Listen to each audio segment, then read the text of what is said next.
Standing under a mesquite tree, and I'm gonna go to Texas. Just keep some playing hide and seek with that August sun. He's sweating in a pen, 'cause work is never done. I know they got them cows, they're in top cane. This old porch gets a steam and grease a plate of enchiladas, lots of cheese and onions. Walking on the side, you get a mind to the silent hotel in old downtown. With iced tea and a waitress who'll smile every time. Yeah, she will.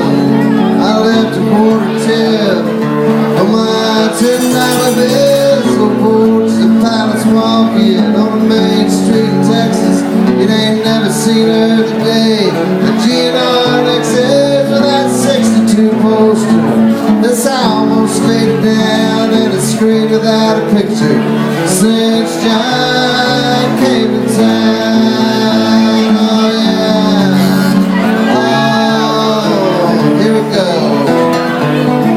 Wrote this song my pal Lyle Levin some years ago on the front porch of my house on Church Street across from the Presbyterian Church, which means I was predestined to be here this evening at Sloppy Joe's. And just behind the Dixie Chicken, which was a beer joint where students used to go to relax after a hard day of taking classes. It's where I went to relax after a hard day of skipping classes. I spent lots of time there at the Dixie Chicken. They had a beer special. They had Texas Pride beer there. They don't make Texas Pride beer anymore. It was the economy line of the Pearl Brewing Company. If you've ever had a Pearl beer, you know why they don't make the economy line anymore.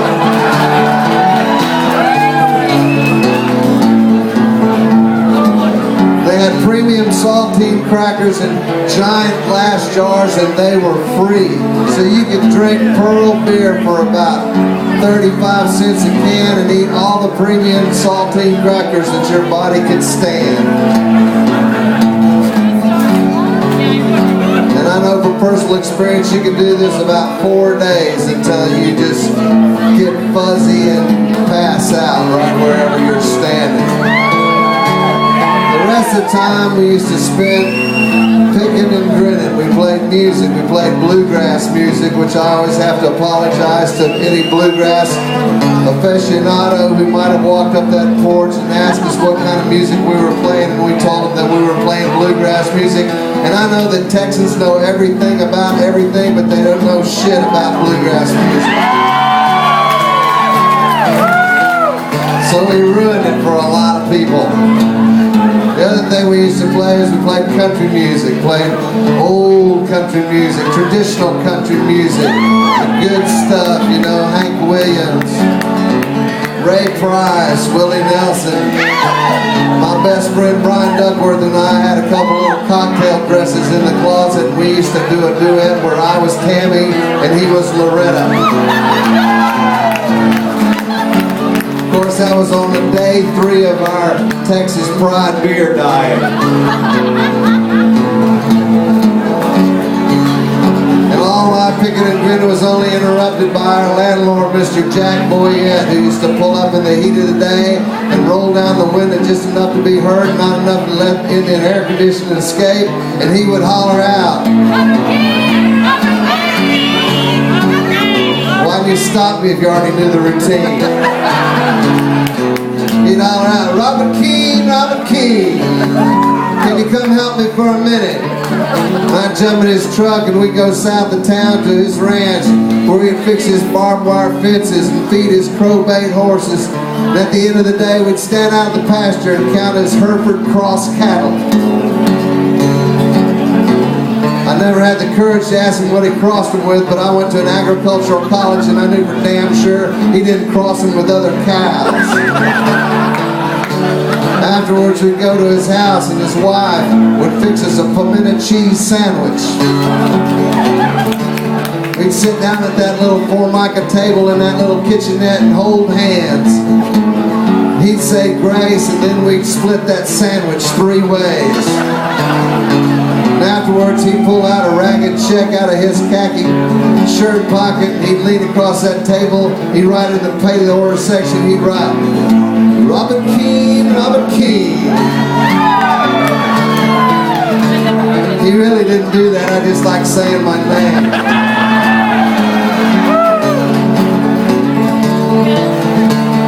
Then the pay the order section, he put $2.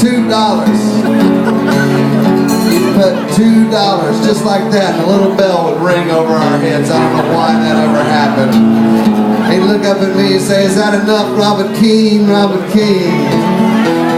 And every molecule in my body wanted to tell him how embarrassing it was to stand across from that beautiful little teller girl there at the College Station State Bank and slide that check over to her and ask her, can you cash this, miss? And her look back at me with that look I've seen in so many women's eyes ever since. That look that says, you're the biggest loser I've seen in quite some time.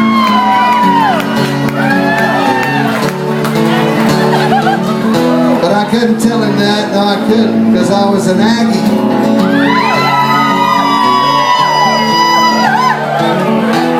When I was a young man, I didn't want to humiliate him, I didn't want to be rude or impolite. So I said, yes sir, Mr. Boyette, and I found out, in retrospect, that cashing a check for $2 is just like doing anything else that you're a little bit ashamed of. Do you know what I'm talking about?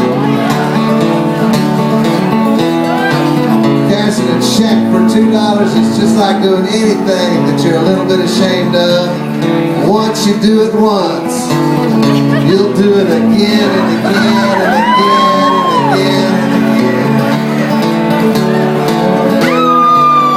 This old Porch, just a weathered, gray-haired 70 years of Texas.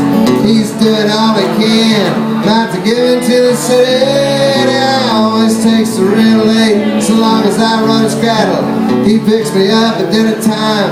I listen to him rattle. He says the bride still runs money like she's run all along. There ain't never been no cane to grind. The cotton's off the gone. You know this Chevrolet pickup truck, hell, she's something back in 60. Then they won't nobody listen to it, 'cause they all think it's crazy. So for just a long time waiting and forgetting, remembering the coming back, not crying about the leaving, and remembering the falling down and the laughter of the curse of love from all those sons of bitches who said we'd never get by.